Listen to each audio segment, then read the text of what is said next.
So Dr. Fritz, is up to you.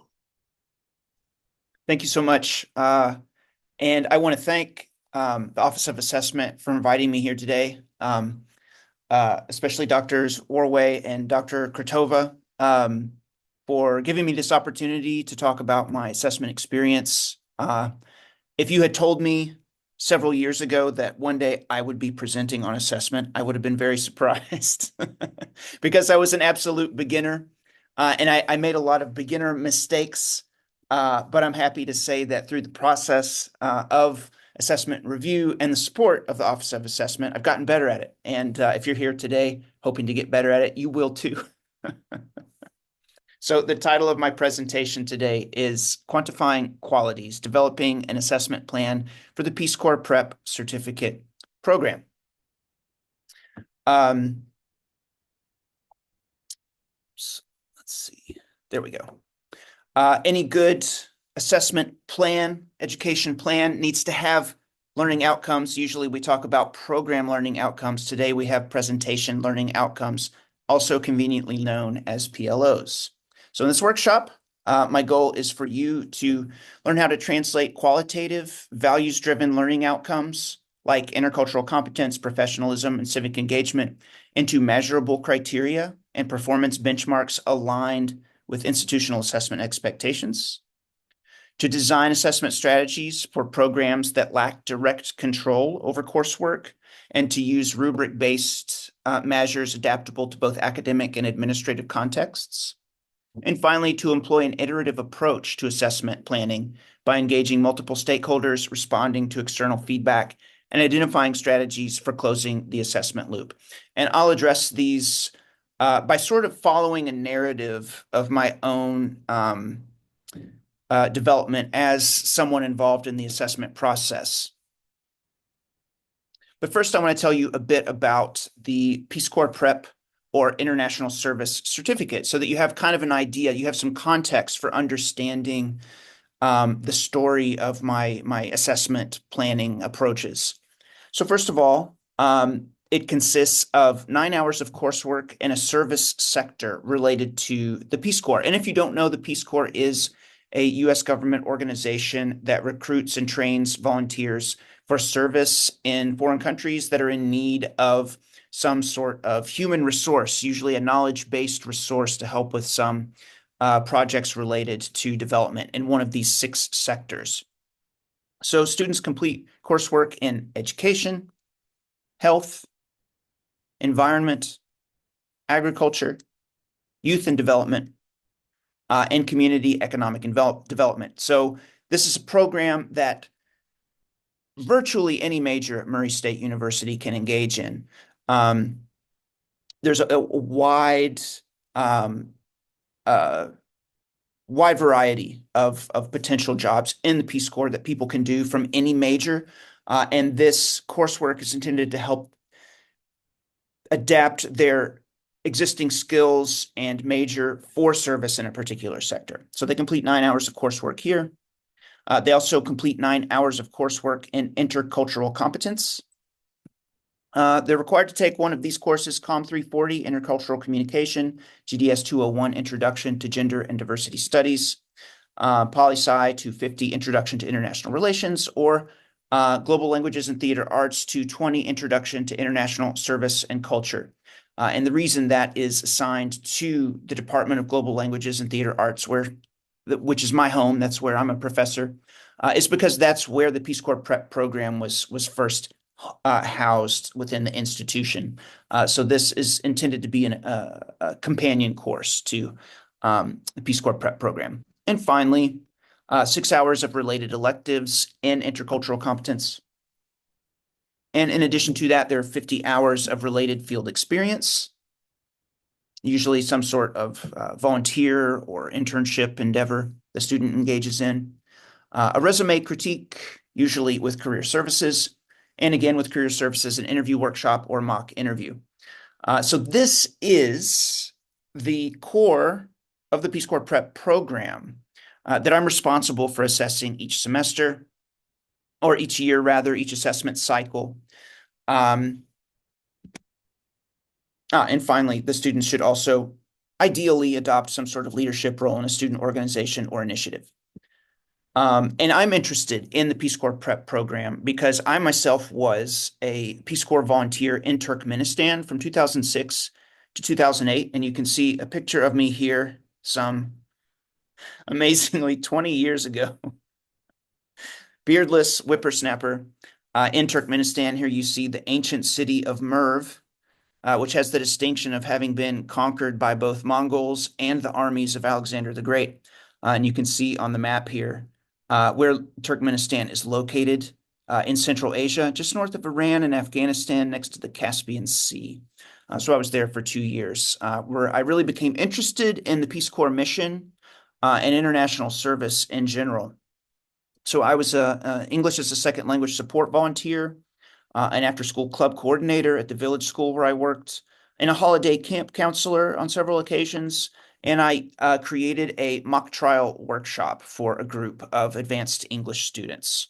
Since then, I've also participated in what they call virtual service pilot projects, which were born out of the pandemic when they had to pull all the volunteers home. They decided to create some virtual opportunities for service. So I participated in a project with Peace Corps Armenia in 2022 and Peace Corps Mozambique in 2024. So I love Peace Corps. I love the mission. I love the cultural connections it forges. So that's why when an opportunity came up for me to become Peace Corps Prep Coordinator, I took it on because of my history with Peace Corps service. However, nothing in Peace Corps prepared me for the challenges of assessment, which presented me a complete novice. I will repeat, a complete assessment novice, which presented me with some challenges. So how do you quantify Peace Corps qualities? How do we take the sorts of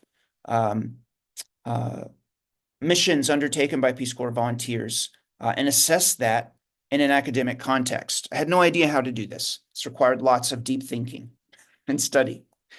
Also, institutionally, and in terms of the curriculum of this program, I had to figure out how to uniformly assess students completing coursework in different areas. So you saw we had 6 sectors: agriculture, health, education, youth and development, community economic development, environment, etc. Right? The list goes on.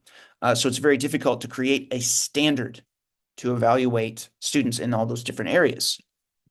Also, these are all the coursework is in other departments. The one course that's in my wheelhouse is GLT 220, which I very rarely offer because I'm not able to get a full contingent of students in it in most cases.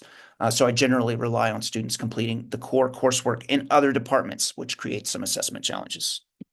And finally, a lack of familiarity with the assessment standards of the field. I am trained as a foreign language educator, and although I have been a Peace Corps volunteer, having to evaluate a certificate program in the context of a university was completely new to me. And so there was a steep learning curve for me. I like to think it brings to my mind an episode of The Simpsons when Homer Simpson was suddenly tasked with taking on some advanced marketing strategy. And he began his research by reading this book, Advanced Marketing. In the next scene, you see him reading Beginning Marketing until finally he's looking up marketing in the dictionary, starting from the absolute beginning. This is me, I think, at the beginning of my assessment career with assessment. So I was an absolute beginner. And what I'd like to share with you today is how I developed my plan with the assistance of colleagues in my department and college, as well as the constant support and patient feedback of our colleagues in the Office of Assessment, without whom I would not be here today. So let's get started. Let's start with our qualities. So at the outset of any assessment plan, you have to identify the qualities that you're looking for in your students, right? Are they embracing these qualities, and what are they doing in their coursework to learn about them and develop them in themselves? So I start with the mission statement of the Peace Corps prep program, which was kind of the foundation of my assessment plan. And that statement is, the Undergraduate International Service Certificate is designed to provide students in all disciplines the educational and applied experience necessary to effectively provide service to international communities.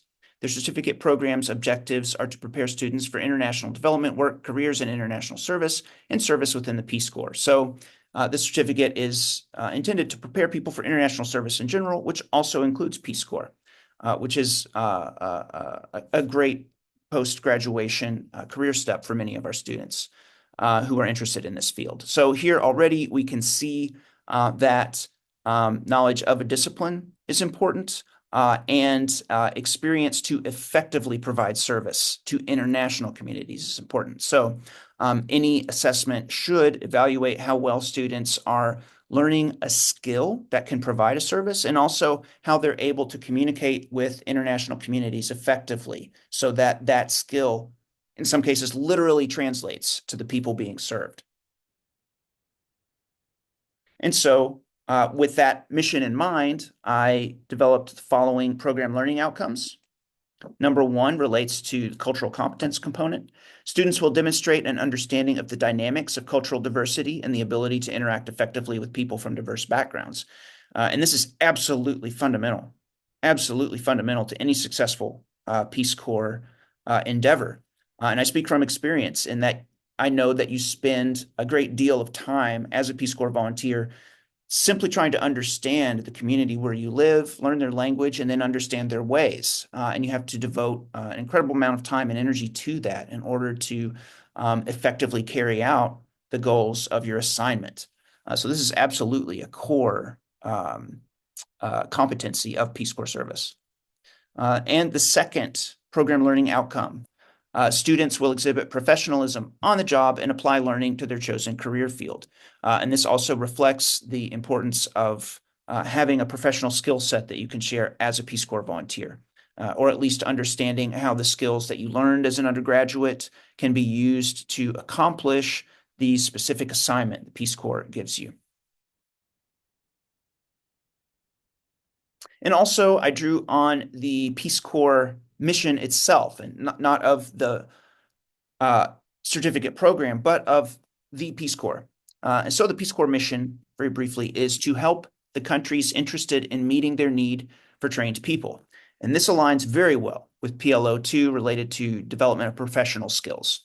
So according to the Peace Corps, volunteers exchange skills and knowledge with community members to help create sustainable change through work in 6 sectors: agriculture, community economic development, education, environment, health, and youth and development. So PLO2 related to professionalism aligns directly with Peace Corps mission goal number 1. Number 2, to help promote a better understanding of Americans on the part of the peoples served. So through their service, volunteers share America and its values and also learn about local cultures, opportunities, resources, and people in their host countries. And so this aspect of the Peace Corps mission relates to PLO1 directly, which evaluates a student's development of intercultural competencies. And finally, goal 3, which I'm doing here with you today, is to help promote a better understanding of other peoples on the part of Americans. Volunteers immerse themselves in local cultures and share their experiences when they return home with family, friends, and the public. This helps promote cultural understanding, volunteerism, and public service. So thank you for helping me to complete goal 3 today as a returned Peace Corps volunteer by sharing with you where Turkmenistan is, which many people do not know.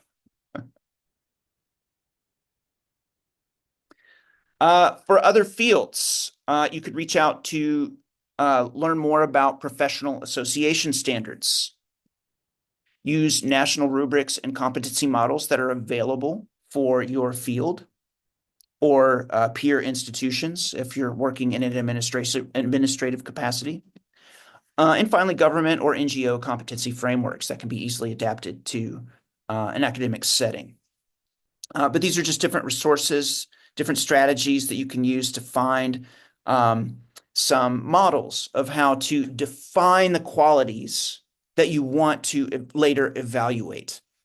In my case, in developing the specific measures you're going to see later on, I did a lot of reading online of how different organizations and different universities evaluate the competencies related to student professionalism or pre-professional skills, pre-professional work skills, as well as intercultural competencies. So the list of questions that you'll see later are the fruit of that search, but I didn't have a specific single source where I got all of my material from to develop the qualitative basis of my assessment plan. Instead, it was sort of brought together from multiple sources.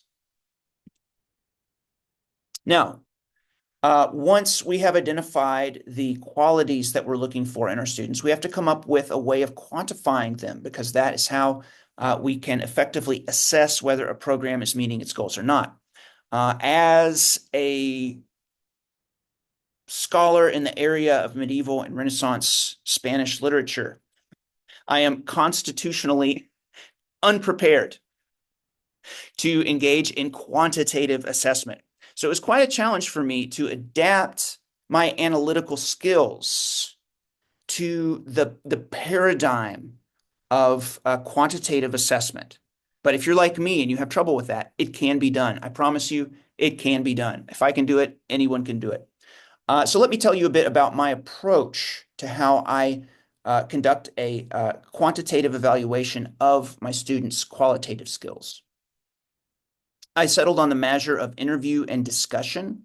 First of all, as I said before, I don't have access to the assessment tools and data of all of the different programs where Peace Corps prep students might be enrolled.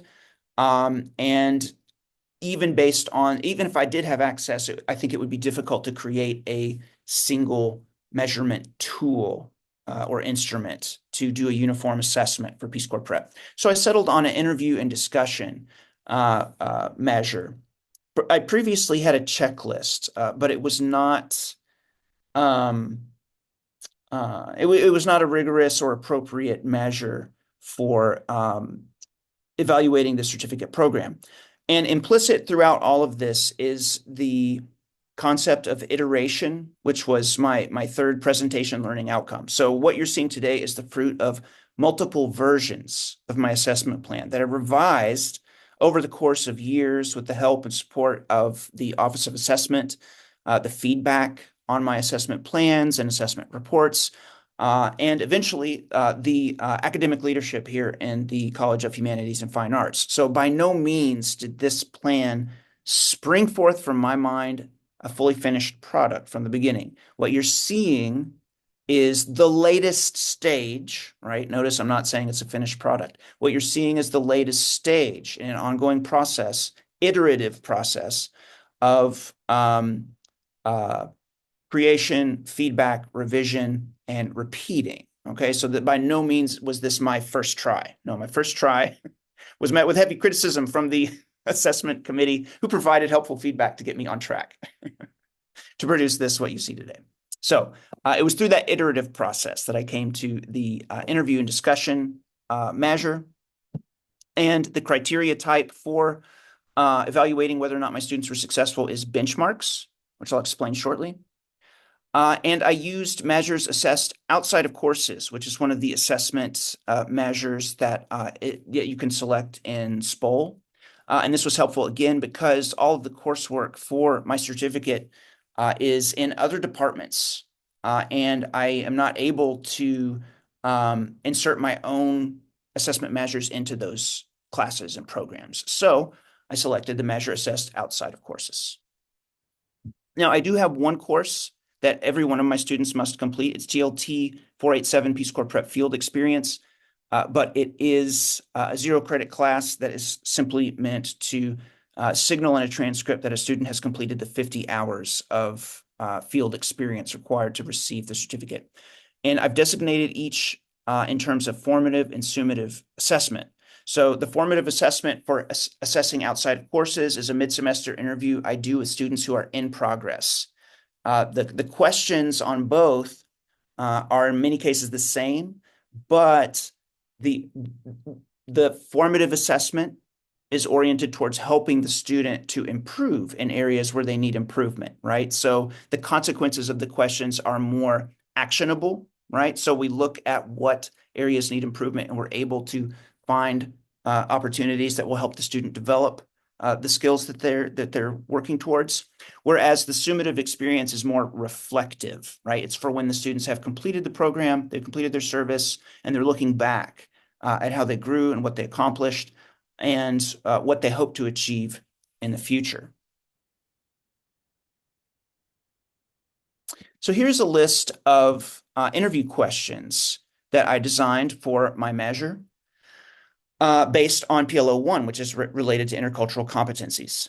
So for example, I asked the student, can you describe a specific instance in your volunteer work where you engaged with individuals from a cultural background different from your own? What did you learn from this experience and how did it shape your approach to intercultural communication? And then if the student can't identify a specific moment, because they're not always going to happen in a given semester, I say, if no direct experience, the student will be asked to reflect on the importance of intercultural communication, drawing from relevant knowledge, observations, or prior learning. And so on and so on. So for example, have you encountered any challenges related to intercultural communication? How did you seek feedback from the communities or individuals you served? And how did you adjust your approach based on that feedback? This is a fundamental Peace Corps skill, by the way. You have to understand whether or not a community perceives your service as relevant. And if not, you have to figure out what it is they're expecting from a Peace Corps volunteer. So this is an important way to this process is not just about assessment. It's also about guiding the student to think about a lot of the underlying issues in international service and development projects. And this is an important one, I think, because it causes the student to reflect on their relationship to a community served. Describe a situation where cultural differences or gaps in cultural knowledge led to misunderstandings. In what ways did your field experience contribute to addressing the needs or interests of underrepresented groups? Did your volunteer experience involve communicating in a foreign language? How has your field experience influenced your understanding of your own cultural identity, biases, or assumptions? So they're very reflective, all very, very much based on qualities that we expect. But in the interview format, the quality or the quality of the answer itself can later be quantified, as we'll see in my rubrics. And finally, how do you plan to apply the intercultural competencies you've developed in your future academic, professional, or personal life?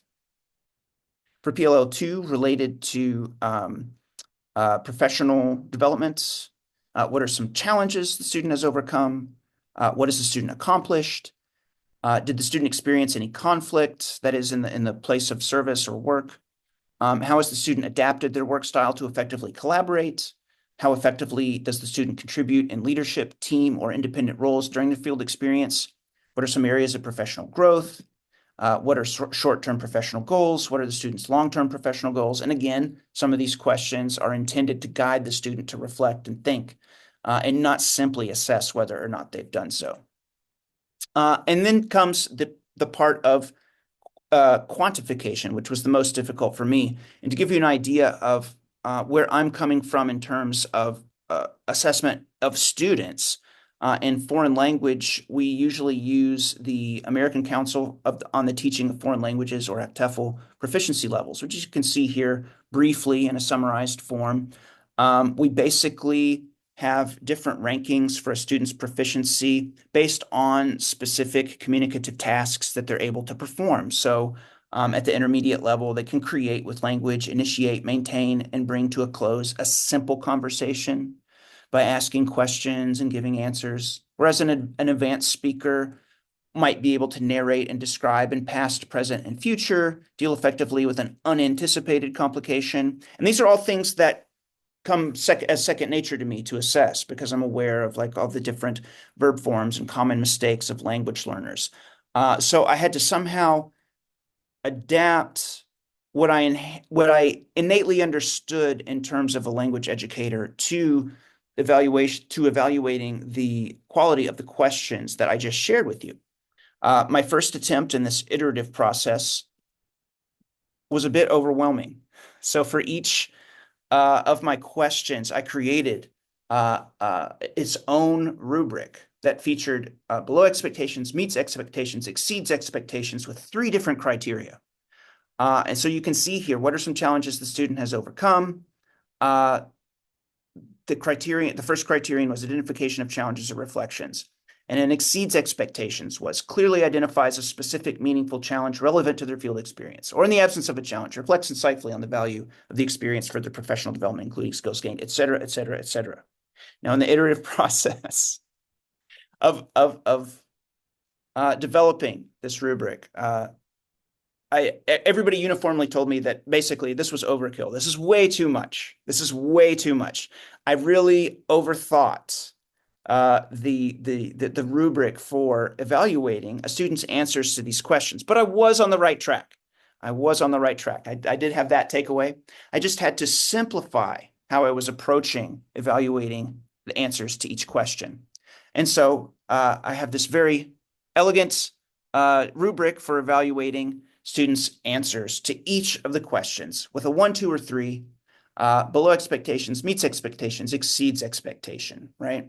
For each one of those questions, which is very easy to do in the process of conducting an interview with a student, and makes it very easy to, in the end, quantify the qualities that we're looking for in our students.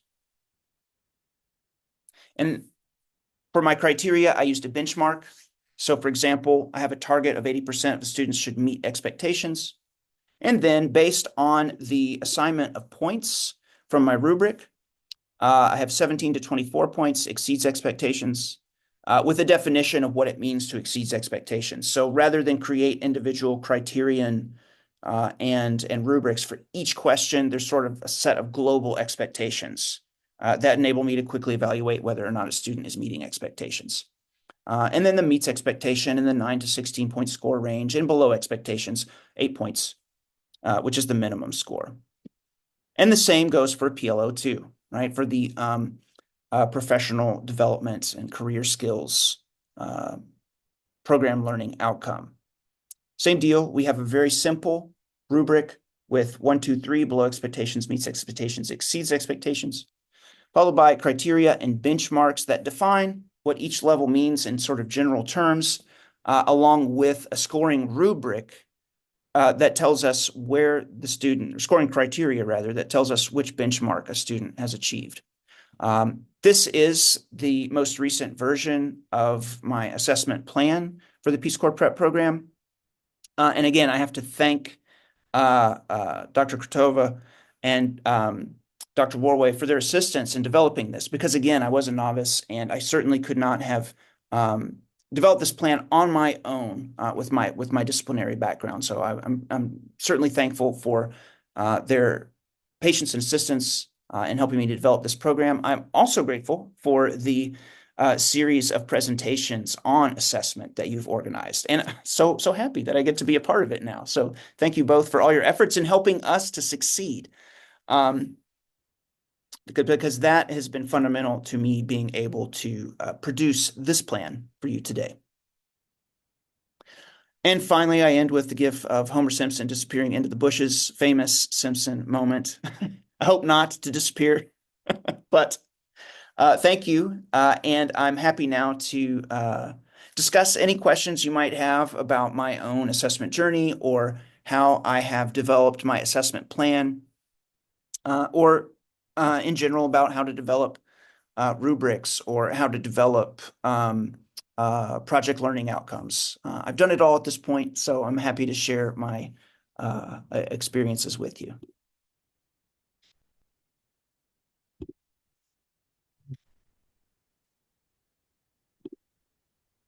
Thank you. Thank you so much, Dr. Fritz. Any questions?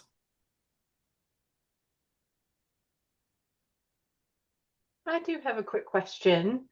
I am very, very new at assessment, so very much Welcome to the club. appreciate this information and these opportunities. And so I do have a question, because I'm in that qualitative area. I'm in communication. So we're the ones that teach Com 340. And so that is one class that I'm assessing this year. Wonderful. So that's fantastic. So I do have a question. This is my first year doing it, but also thinking about and I do very much appreciate the benchmarks and quantifying very qualitative information. But how does that then translate to improvement plans, Hmm. plans for the next time these areas are assessed. I'm wondering your experience with that as well. No, it's a great question, and it's all part of the assessment loop. So, um, in the assessment reports at the end of each assessment cycle, you have to describe how you will apply assessment findings and identify areas for improvement or changes you want to make. So that is part of the assessment process and part of the iterative process of constant improvement and adaptation. So at the end of an assessment cycle, you'll get feedback from the assessment committee, and they'll kind of tell you, they'll give you feedback both on the assessment process itself and how it might be improved and how you can address um, certain areas that you may have left out. Um, but it will also give you advice on how to um, improve any aspects of your program or course that you're evaluating, especially since ideally you're involving your academic leadership. So they'll be aware of um, whatever's going on in the program. And also, as a part of the process, you share the results of the assessment with the people in your program. So there should be a conversation at the department level regarding the assessment report and results. And then based on that information, uh, your department or program coordinator, whatever level is involved, will take the actions necessary to address any issues that came up in the assessment process. So ultimately, the responsibility for improving a program or changing a program falls to the people directly responsible in the department. But it's all part of the assessment process. And then in the subsequent assessment cycle, you would address whatever changes you made in response to the previous year's feedback. That's as I understand it. I don't know if the assessment office would like to chime in and explain something more along those lines. That is absolutely right. Generally, I believe you are responsible of communication, com.org, is that right? Yes, that's correct. Yes, so by the time you're done with your assessment, at the end or beginning of the fall semester, we will be requiring some assessment reports from all academic programs.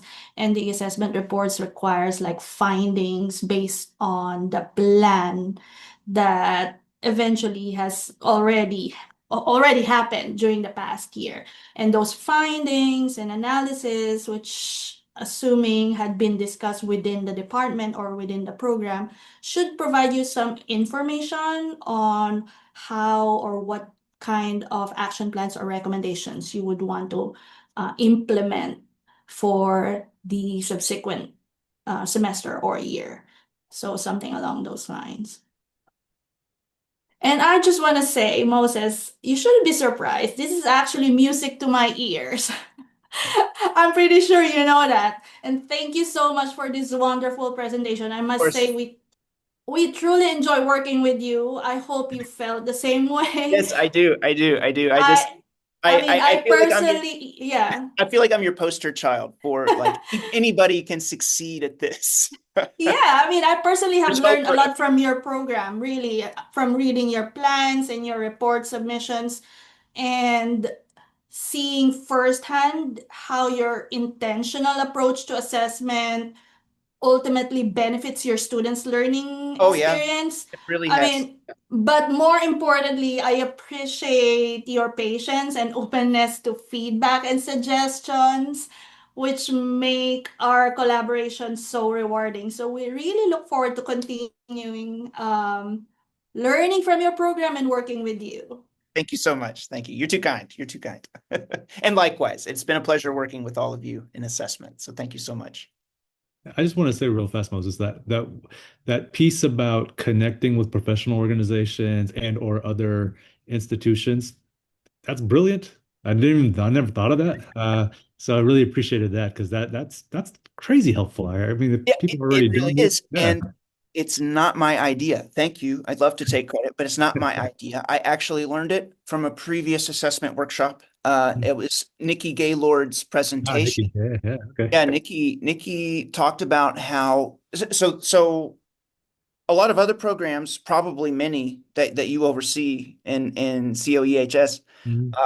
have to comply with professional accreditation standards. So in Nikki's presentation, she discussed how her program already sort of has Mhm. preset standards that she can just more or less plug into the assessment cycle, because Yeah. these are accreditation standards that they have to meet anyway. Mhm. So they sort of crafted the assessment process to serve that end, to serve Mhm. accreditation's end. Yeah. But yeah, there's so many professional organizations out there. I'm also in my other hat, I am an assessment coordinator for the Spanish graduate certificate, and that I feel like I'm on much more stable ground, safe ground for me as a language educator, because I can just use ACTEFL Mhm. standards for foreign language proficiency. So yeah, for anyone Well, teaching assessment using professional standards from other organizations is a great idea. because we have, like, for the counselor program, we have K-Corp standards, so we definitely use those things. But what I was thinking when you were talking about professional organizations, like just in terms of state professional organizations or even national professional organizations outside of like what we're accredited under, those would be great places for us to go to identify like what outside of accrediting bodies, what else should we Yeah, be looking at for our students when they do graduate in terms of how does the profession see them? And exactly. yeah, so Exactly. that was a good idea. And I can imagine too, like looking at the teaching accreditation standards for different states, Mhm. where are our students coming from? How does accreditation work in their states where Mhm. they plan to work, and Yeah. um, finding ways to integrate that into their education and things like that. So yeah, there's lots of resources out there. Yeah. Oftentimes ones that we might not have considered before. Mhm. Yeah. Thank you. Yeah, I'm glad it was helpful.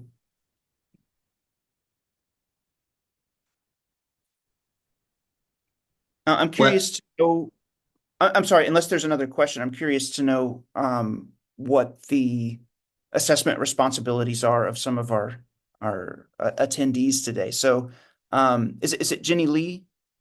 Jenny Lee, you said you're assessing COM 340 specifically, or the Yeah, organizational communication more generally? it came up. So I Jeff Loers, who now is our chair, he needed help with covering assessment for our undergraduate program. And so I am tenure track. And so, yes, I'm always looking for service and that Yes, kind of of thing. And course. so I said, well, let me give it a shot. And so this is my first year. And he actually already did the plan Okay. way Yeah. back in the fall. And so 340 was on rotation to assess Mhm. for the PLO. And so I had a brief training with him, and then now I'll be collecting the data for Mhm. the report. And so being brand new at this, there's a lot I don't know. Yeah. Yeah. But the team here is fantastic, and these trainings are fantastic. So that is where I'm at right now. But yeah, 340 is our formative assessment for this year. And then we have a senior capstone that's the summative. And so it just so happens to be in that rotation. But also, that's an interesting point with that cross collaboration with programs. You Mhm. guys using one of our classes pretty Mhm. extensively. And that's an interesting aspect that I hadn't thought about. And Mhm. I was wondering about cross collaboration in this regard. Um, has that Certainly. been your experience as well? But yeah, that's where I'm at over at Orcom. No, that's a great idea. I never, when I fell into this role, I didn't have the interdepartmental connections to try to develop an interdisciplinary assessment plan, which is why I relied on the interview process. But again, because it's never a finished process. I think the future could allow for that sort of collaboration, which could enrich um, both programs mutually. So thank you. Thank you. Well, thank you so much, Dr. Fritz. I think there's a whole lot to take away from today. Yesterday, generally, like you mentioned, Dr. Craig was here. And I think Lars will be presenting next month, I believe, as well. So he will also share some of those amazing lessons you already learned from him. He will come to share with everyone. So that would be awesome.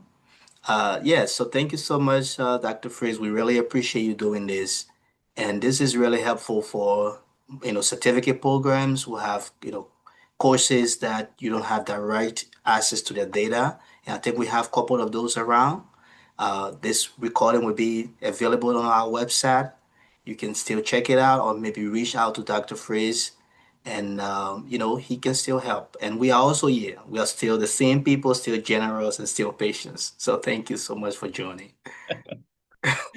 And thank you All right. both again for hosting me today. It's been a pleasure. Okay. Thank you all All for right. coming. Yeah. Bye, everyone.